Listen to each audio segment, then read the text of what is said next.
Watching this drama unfold was just simply delightful. Yeah, boy. It's so freaking dumb, I just can't look away from it. It's so entertaining. I just couldn't resist putting my opinion out there.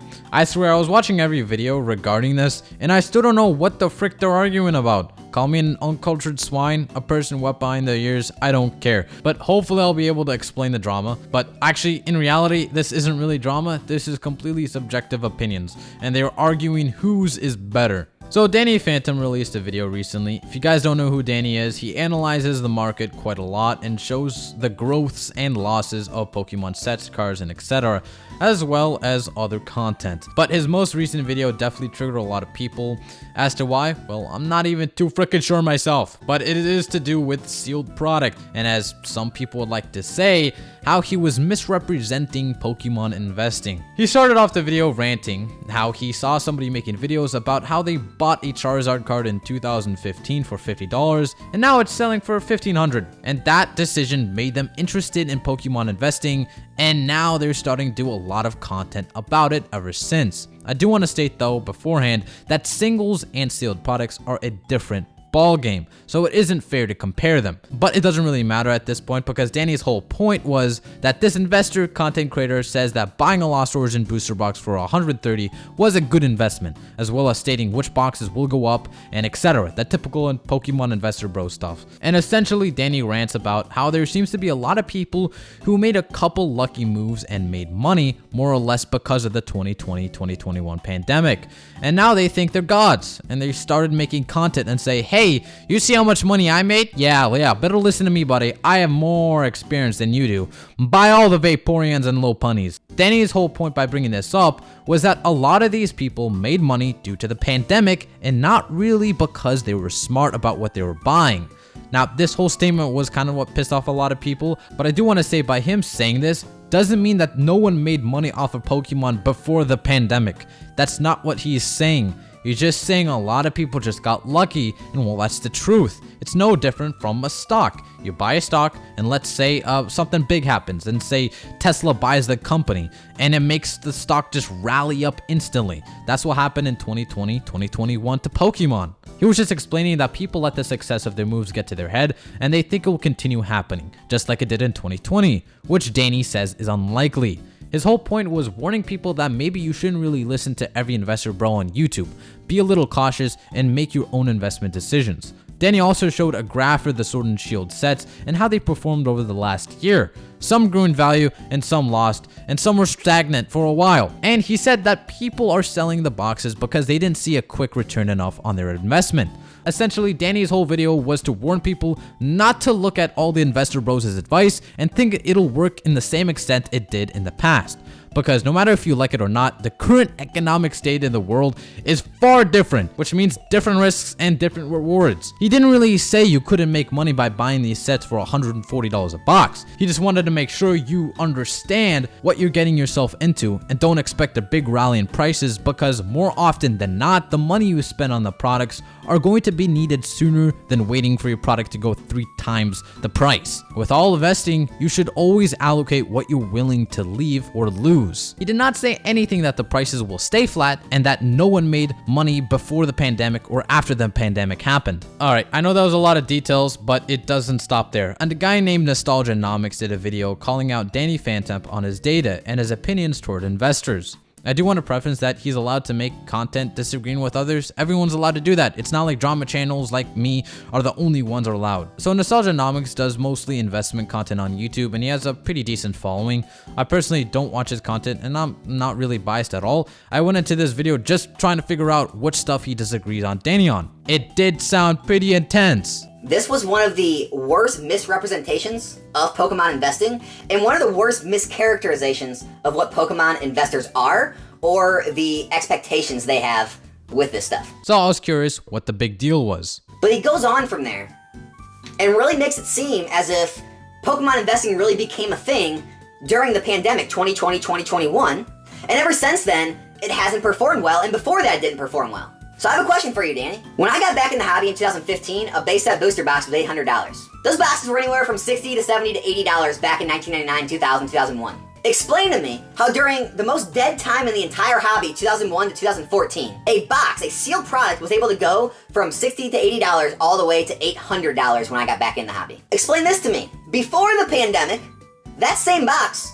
was in the $2,000 to $3,000 range. Alright, I'm trying to figure out why he's like, aha, lost for words, huh? Now, son, gotcha, boy. Hey, don't know what to say now, do you? Danny never said the boxes didn't go up before the pandemic. Everyone already knew that they were still going up before the pandemic, and everyone knows products still went up after the pandemic. We already know that. I might be 100% with you, bro.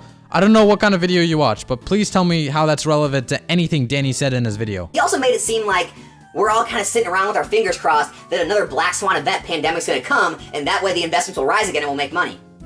We don't need a pandemic. This stuff was rising before the pandemic, it's rising after the pandemic. So much so that if you actually go look at the prices of what these were selling for during the heights, during the peaks of the pandemic, compared to now, you'd be surprised that a good amount of XY and Sun and Moon sets are actually higher now than their peaks during the pandemic. They're seeing new peaks now. We're seeing more resurgence in sealed product than we even saw back then. Well, how is that? How is that? Especially in a time where we're told the Pokemon market's down. Why? Good for you, I guess. How does that tie in with anything Danny said in his video? He never once said that if you wait 10 years, the product would indefinitely not go up in value. You're just stating the obvious. No one is arguing that Sun and Moon XY went up just because of the pandemic. They were already going up before then, and well, they're probably still going up right now as we speak. Which brings me into the last part of Danny's video, where he jumps on TCG Player, I believe, and shows a bunch of charts on how Pokemon Sword and Shield is performing. At this point, he misrepresents the data to really kind of make his point sound more right by using MSRP pricing. In Sword and Shield, MSRP was $144 a booster box. That's what it cost in the Pokemon Center. Was anyone paying $144 a booster box to invest? Does anyone ever pay that? I know I sure haven't. I know most everyone I talk to sure doesn't. What do you pay? Well, I mean, Sword and Shield, some of these were $80, some were in the 90s, maybe $100. That's about the most. That's the real retail price. That's the actual number you should use when comparing the statistics on how well things are performing. That's the actual number you should use. That's the actual number you should use. That's the actual number you should use when comparing the statistics on how well things are performing.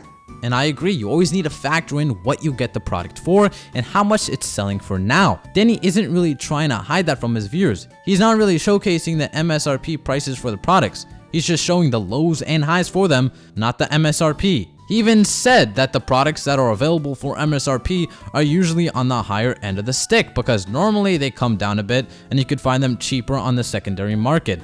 Bringing up MSRP in this argument and saying he's misrepresenting data is just punching air. You're punching nothing. He can show a set like Fusion Strike, which he did, and he made it seem like, well, Fusion Strike's barely over MSRP, or it's right at MSRP at $145 to $150. You haven't seen any growth in the past year or 2 years. I picked this set up a year ago for $80 a box, $4.80 a case. So, with his data, it looks like you haven't made any money. But in reality, I even made a video showing these at that price. Anyone could have picked them up. He goes on the same line of thought throughout the whole video. He's saying that Danny is making it seem that the boxes aren't going up in value because they were at the MSRP. Now, I want you to listen again. He's making it seem like the values aren't going up because they are at the MSRP price. And he made it seem like, well, Fusion Strike's barely over MSRP, or it's right at MSRP at $145 to $150. You're making assumptions and putting words into someone else's mouth. Yes, it is at MSRP right now. The price where Pokemon Company sells it out. Oh, you got it for $80 a couple months ago? Cool, good for you, dude. Danny is not trying to fool people by saying otherwise. He literally says it in the graph itself. He's just showcasing the highs and lows. That is all. And somehow you made a whole video and made assumptions that almost framed Danny to be against investors or something. Dude, he is a somewhat investor himself. He holds on to product. He made money off of other product. He does mystery backs. He has a business. PokeKnowledge also chimed in heavily in the conversation and gave his input about it, saying that he thinks Nomics is trying to twist Danny's words and that he is only saying a narrative that fits his predicament. Now, I know PK and Nomics had some bad blood in the past, and I honestly do not know what happened, and I do not care. All I care about is what I'm seeing in front of me. And not gonna lie, Nomics is throwing air punches at Danny only because Danny is not a fan of the whole investing content fad that's starting to make waves in the content space by newer people who just got lucky in the 2020-2021 fad. I think it was just a really dumb thing to nitpick and make a whole video about it, more or less attacking him. And if you say he is not attacking him, well, I beg to differ. He hearted and replied to comments which say Danny is a straight up scammer and a know-it-all.